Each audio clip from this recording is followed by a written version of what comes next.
Hey y'all, I welcome you to come spend some time with me in my kitchen cooking a few from scratch meals.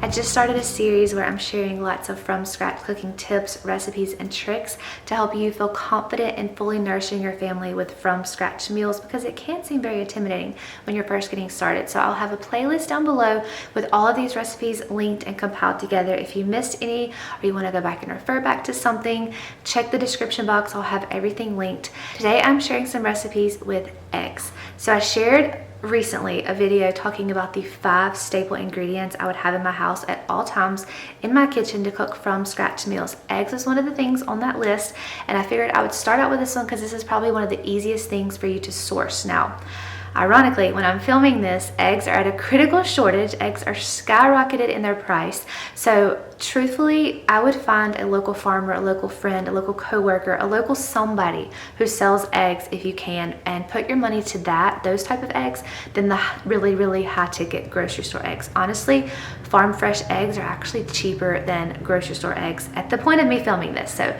we have backyard chickens. We do get a few eggs a day. Our chickens are a little bit slacking right now, but when we have an abundance of eggs, these are some recipes I like to turn to. So we're making a stir fry. I typically think of stir fry at an Asian restaurant, but stir fry can be so adaptable to whatever you already have on hand. So I usually look in my fridge and see what I have leftovers of and how I can adapt it to do a stir fry dish. So something such as a leftover roast with potatoes, leftover soup, a leftover casserole, a leftover pot pie with either beef, venison, chicken, whatever meat I use.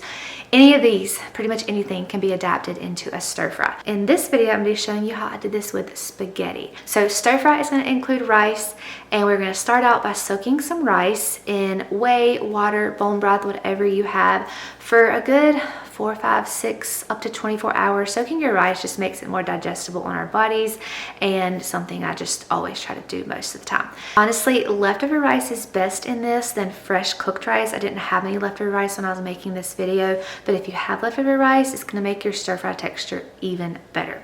So I'm starting with some onion and garlic, sauteing in some butter. I feel like this is the key to any from scratch meal, is incorporating those strong flavors from the sauteed garlic and onion. I always saute it in a little bit of bone broth as well. And also a little trick I wanted to share with y'all is to incorporate some more organ meats into my family's diet. We do like to consume organ meats, liver, heart, things such as that, but we don't always love the taste of them. So I usually puree up some liver with some broth in my blender, pop it into little silicone freezer molds, and keep that in the freezer. So these are my kids' little bunny rabbit silicone molds that I store our liver broth pops in, and then pop them into dishes when I want to add that organ meat. So I'm just popping these frozen little packets, bunny packets, into my onion, garlic, butter, and letting it simmer down. And it's an easy way to sneak in liver to your family's meals, but no one will ever taste it. I sneak this in all the time to soups, broths, recipes, gravies.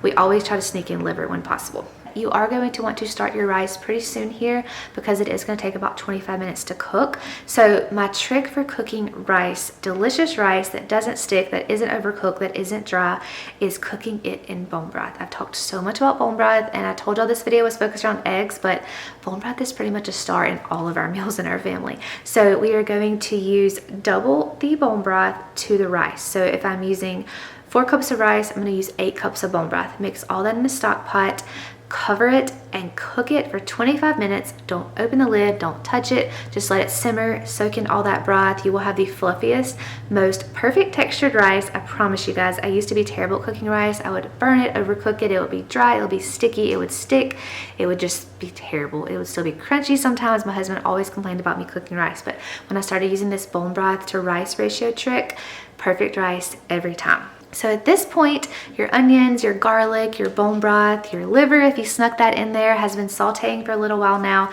Now it's time to add in your leftovers. So like I said, you can use any leftovers you have from previous nights.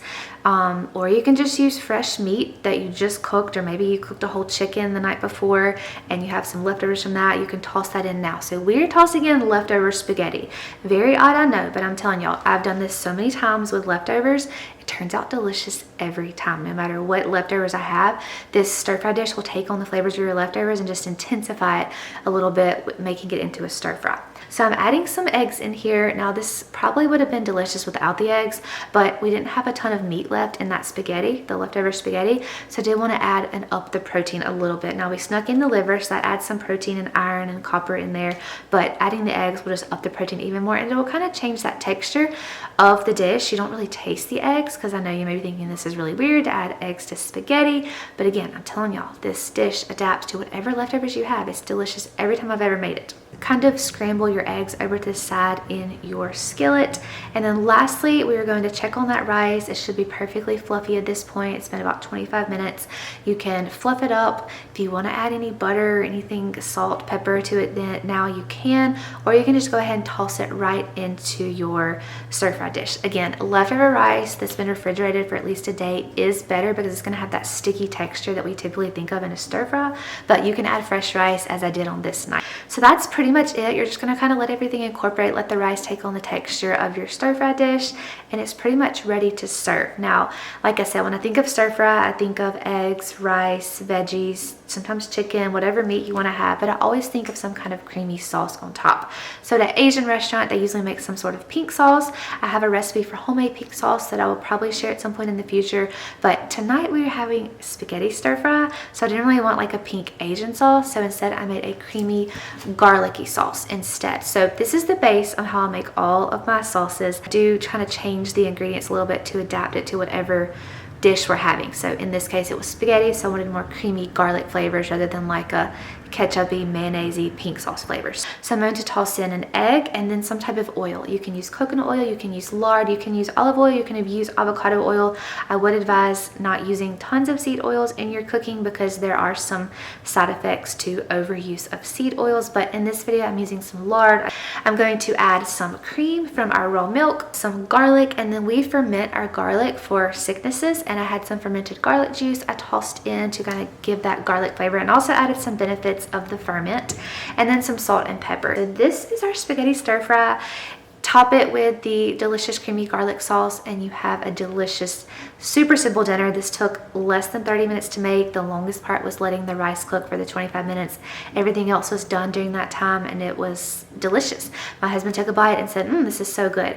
He is always excited when we have stir fry, because it's always a surprise as how I'm going to make it, because like I said, I pull whatever leftovers I have and just adapt the flavors with the stir fry, the rice, and the eggs. So let me know if you try this one out. It's super simple, super adaptable, super easy to change to your family's flavor preferences, and super easy. And you're cooking from scratch using whole foods, nourishing your family, and I think y'all really like this one. So let me know if you try this one out.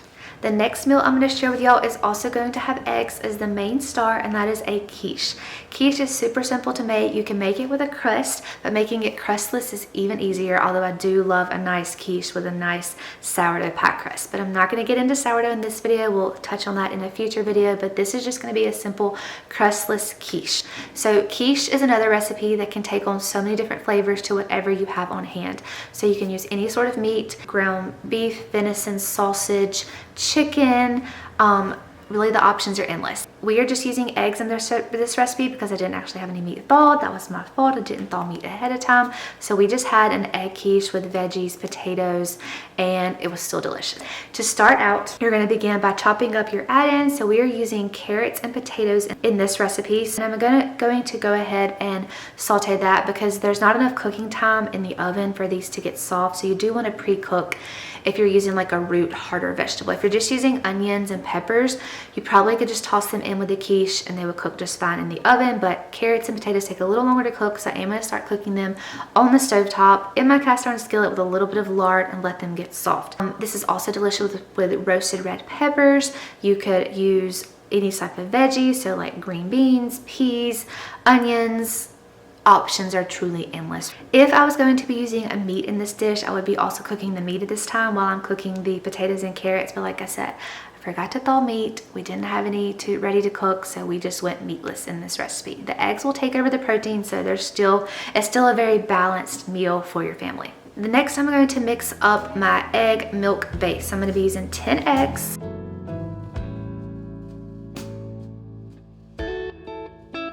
1 cup of milk, and then I didn't think that was quite enough milk, so I added about a 1/4 cup extra. You can kind of just eyeball this. You just kind of want a good soupy, milky texture with the eggs all whisked in. Some chopped onion. This onion doesn't have to be pre-cooked. You could pre-cook it with your potatoes and carrots, but I just tossed it in with my mixture here. Some garlic, salt, and pepper, and whatever other spices you may want to add that your family enjoys. Again, make this adaptable. I'm just giving you the base recipe. You can adapt it to your personal family's taste and flavor preferences. So once that is mixed in, check on your potatoes and carrots or whatever you're using. They should be well cooked by now.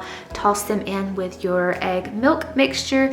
And I do want to use this as a 1 skillet recipe, so I'm going to just slightly deglaze my cast iron skillet. So I'm just going to keep it over the burner, put a little bit of water, use a little scraper. This is like a pampered shelf cheap plastic scraper that I've had for years. I just use it to scrape up the little bits of potatoes and carrots that stuck to the bottom of the pan. And I almost forgot the best part, cheese. So add the cheese, mix it all up really well, just stir it, whisk it together.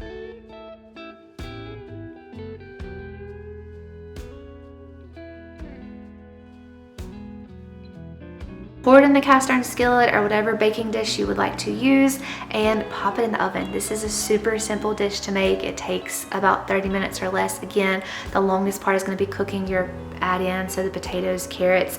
If you're not using like a heartier root vegetable that takes some more time to cook, you're just using quick little veggies, they can probably just cook within the quiche and be just fine. Throw it in the oven. Now this is a quick meal to prepare, but it does take a little bit of time to cook. You have a really thick layer of eggs, so it's going to take a good 45 minutes to cook. Depending on your oven's temperature, how it cooks, mine takes about 40 to 45 minutes to thoroughly cook the middle of that quiche with that thick egg. Delicious custardy texture. This is a delicious favorite of ours. So that is it for our quiche. I do serve this with some sort of fruit side. So on this night we had some canned peaches that I had canned this summer. I just popped them in the skillet, added a little bit of cinnamon and let those saute and just get warm and serve this on the side. You could serve this with a side of sauerkraut, a side of cooked apples, a side of whatever veggie you wanted to have. Delicious, easy meal, very filling, very nourishing, easy from scratch recipe. If you have eggs on hand, super simple. I know this does take a lot of eggs, so this is why I'm talking like if you have access to backyard chickens, or you could always use an abundance of eggs in a quiche recipe, which is one of our favorites. So those are 2 recipe bases. I say recipe base because this is totally adaptable to whatever you want to use. I really want to teach y'all in these videos that these are not true recipes. I don't have step-by-step ingredients that I use every time. I totally adapt these to whatever I have in my kitchen, whatever leftovers I already have, whatever flavors my family and I are craving at that time, whatever fruits, vegetables are in season at that time. You can totally adapt this. So I hope that from these videos, these from scratch videos, you're learning that recipes don't have to be set in stone. They are so adaptable. You just have to learn to get creative and try things out. And that is what I love so much about from scratch cooking. So let me know if you try either of these recipes out. I hope y'all are enjoying these videos. I have several more coming in the future that will kind of give you more tips and tricks on this from scratch cooking, as well as some recipe ideas. So if there's anything specific y'all want me to share, please let me know in the comments below. But I truly love cooking. I love getting creative in the kitchen and want to just share that with you guys. So thank y'all so much for watching this from scratch cooking episode. I will see y'all in a future one.